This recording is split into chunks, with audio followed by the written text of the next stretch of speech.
नमस्कार साथियों, यह है सिंधु नदी, भारत और पाकिस्तान की लाइफलाइन। 3000 किलोमीटर लंबी यह नदी खेतों को हरा बनाती है, बिजली पैदा करती है और करोड़ों लोगों की जिंदगी चलाती है। लेकिन अप्रैल 2025 में यह नदी दो देशों के बीच युद्ध का मैदान बन गई। 22 अप्रैल को जम्मू कश्मीर के पहलगाम में हुए खौफनाक आतंकी हमले ने सब कुछ बदल दिया।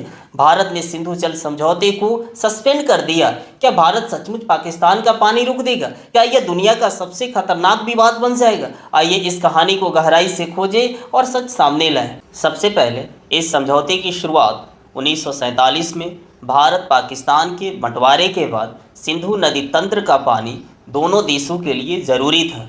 पाकिस्तान जो नदी के निचले हिस्से में है, उसको डर था कि भारत पानी रोक सकता है।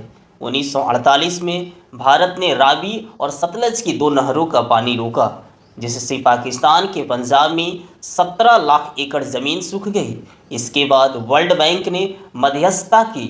9 साल की लंबी बातचीत के बाद 19 सितंबर 1960 को कराची में भारत के प्रधानमंत्री जवाहरलाल नेहरू और पाकिस्तान के राष्ट्रपति अयूब खान ने सिंधु जल समझौते पर हस्ताक्षर किए।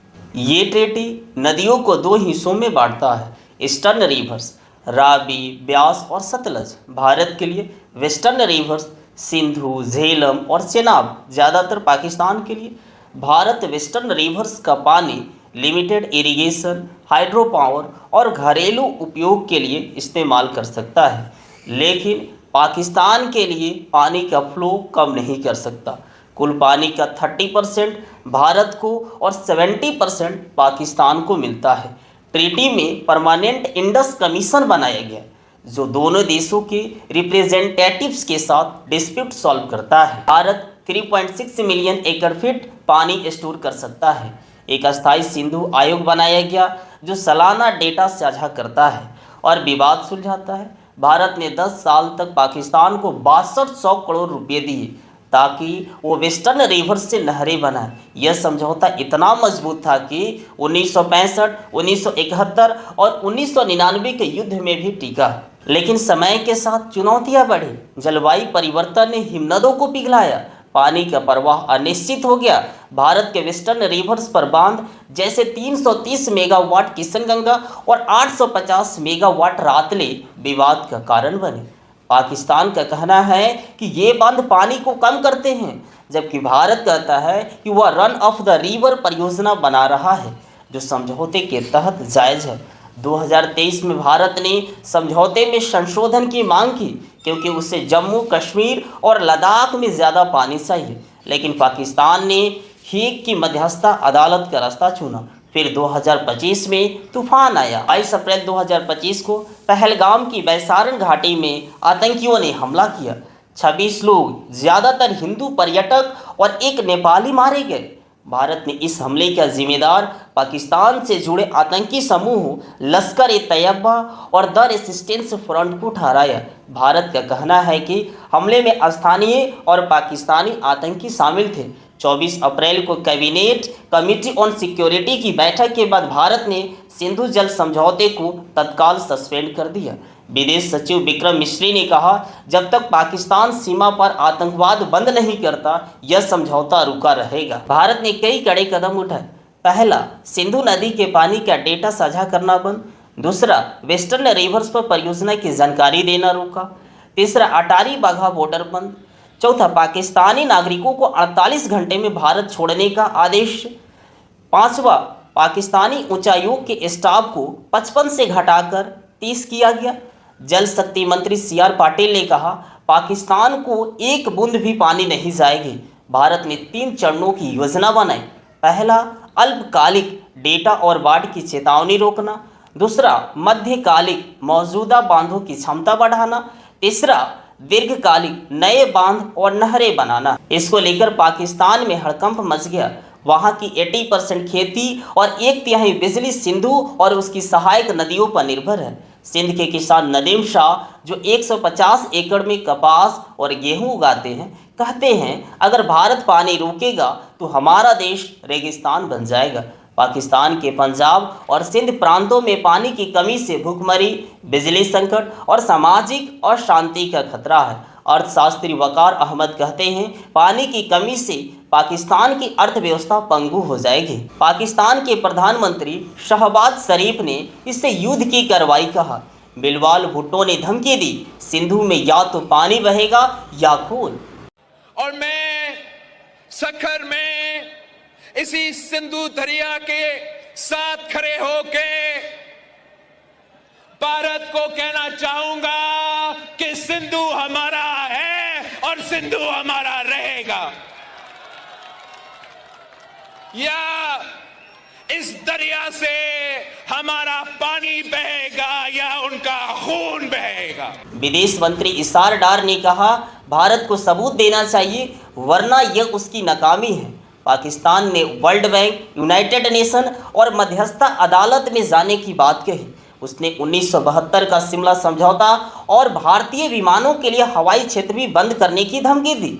लेकिन विशेषज्ञ कहते हैं कि समझौता एक तरफा नहीं टूट सकता, क्योंकि यह वर्ल्ड बैंक का अंतर्राष्ट्रीय समझौता है। अब सबसे बड़ा सवाल, क्या भारत पानी रोक सकता है? विशेषज्ञ कहते हैं कि यह तुरंत मुमकिन नहीं है। भारत के वेस्टर्न रिवर्स पर बड़े जलाशय नहीं है। नए बांध बनाने में 5 से 15 साल लग सकते हैं, जैसे भाखड़ा 15 साल और किशनगंगा 11 साल में लगे। लेकिन भारत एक कदम उठा सकता है। डेटा साझा करना बंद करके पाकिस्तान की बाढ़ और सिंचाई योजना बिगाड़ सकता है। सिल्ट अचानक छोड़कर बाढ़ का खतरा बढ़ा सकता है, खासकर पाकिस्तान के पंजाब में। मौजूदा बांधों की क्षमता बढ़ाकर 5 से 10% पानी रोक सकता है। पूर्व सिंधु आयुक्त प्रदीप कुमार सक्सेना कहते हैं, भारत अब किशनगंगा जैसे बांधों में सिल्ट फ्लशिंग कर सकता है, जिससे बांध की उम्र बढ़ेगी। लेकिन बड़े पैमानों पर पानी रोकने के लिए भारी निवेश और समय लग सकता है। भारत के लिए यह बड़ा मौका है। वेस्टर्न रिवर्स का ज़्यादा पानी जम्मू कश्मीर, लद्दाख, पंजाब और राजस्थान में लाकर खेती और बिजली बढ़ाई जा सकती है। सेब, अखरोट और केसर जैसी फसलों का फायदा होगा। सरकार नई नहरों और हाइड्रो पावर बांधों की योजना बना रही है, जो 4 से 7 साल में बन सकते हैं। 1 मार्च 2025 को भारत ने रावी नदी का पानी पहले ही रोक लिया था, जिससे पंजाब में नई नहरें बनी। लेकिन यह सब आसान नहीं। जम्मू कश्मीर में बांध बनाने के लिए भारी धन, तकनीक और पर्यावरणीय मंजूरी चाहिए। पर्यावरण कार्यकर्ता श्रीपाद धर्माधिकारी चेतावनी देते हैं कि पानी रोकने से सिंधु का इकोसिस्टम खराब हो सकता है, जिससे मछलियाँ, वनस्पति और नदी पर निर्भर समुदाय प्रभावित होंगे। जलवायु परिवर्तन ने पहले ही हिम नदों को 30% पिघला दिया। 2023 में हिमाचल में बाढ़ से 10,000 करोड़ का नुकसान हुआ। अगर पानी रोका गया तो भारत में भी जम्मू कश्मीर में बाढ़ का खतरा बढ़ सकता है। एक्स पर लोग गुस्से में हैं। भारतीय लिख रहे हैं, पाकिस्तान को बूंद बूंद को तरसा। कुछ कहते हैं, समझौता हमेशा के लिए तोड़ो। वही पाकिस्तानी लिख रहे हैं, यह युद्ध का ऐलान है। कुछ भारतीयों का मानना है कि पानी तुरंत रोका जाना चाहिए, लेकिन विशेषज्ञ कहते हैं यह कोई नल नहीं कि बंद कर दो। विशेषज्ञ ब्रह्मा चेलानी कहते हैं, पाकिस्तानी ने आतंकवाद से भरोसा तोड़ा। भारत को नया जल साझाकरण ढांचा बनाना चाहिए। पाकिस्तान अब वर्ल्ड बैंक और इंटरनेशनल कोर्ट में जा सकता है, लेकिन समझौते के आर्टिकल 12 के अनुसार दोनों देशों की सहमति के बिना इसे रद्द नहीं किया जा सकता। भारत का कहना है कि पाकिस्तान ने आतंकवाद से समझौते की भावना तोड़ी। जल संसाधन सचिव देवाश्री मुखर्जी ने लिखा, आतंकवाद और सहयोग साथ नहीं चल सकते। लेकिन विशेषज्ञ डी रंजन कहते हैं कि इंटरनेशनल न्यायालय में मौलिक परिवर्तन साबित करना मुश्किल है, जैसे कि 1997 के गैप्सिकोवे नागिया मारोस मामले में हुआ। वर्ल्ड बैंक दबाव डाल सकता है, लेकिन भारत का कहना है कि यह अस्थायी निलंबन है। इसका असर सिर्फ भारत पाकिस्तान तक सीमित नहीं। चीन, जो सिंधु की ऊपरी धारा और ब्रह्मपुत्र को कंट्रोल करता है, इस मौके का फायदा उठा सकता है। अगर भारत सिंधु का पानी रोके तो चीन ब्रह्मपुत्र का पानी रोक सकता है, जो भारत के 30% ताजे पानी और 44% हाइड्रो पावर का स्रोत है। पाकिस्तान अब चीन के साथ दियामेर भाषा और दासू जैसे बांधों पर तेजी से काम कर सकता है।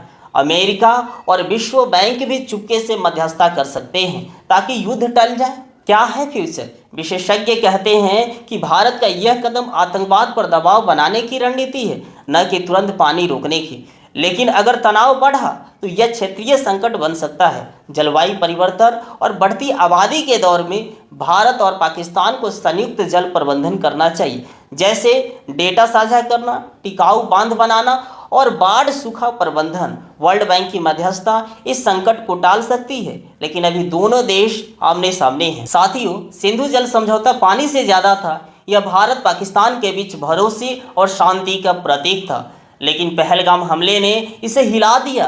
क्या दोनों देश बातचीत से शांति लाएंगे या पानी खून में बदलेगा? आप क्या सोचते हैं? कमेंट में बताएं। इस वीडियो को लाइक, शेयर और सब्सक्राइब करें ताकि ऐसी गहरी कहानियां आप तक पहुंचे।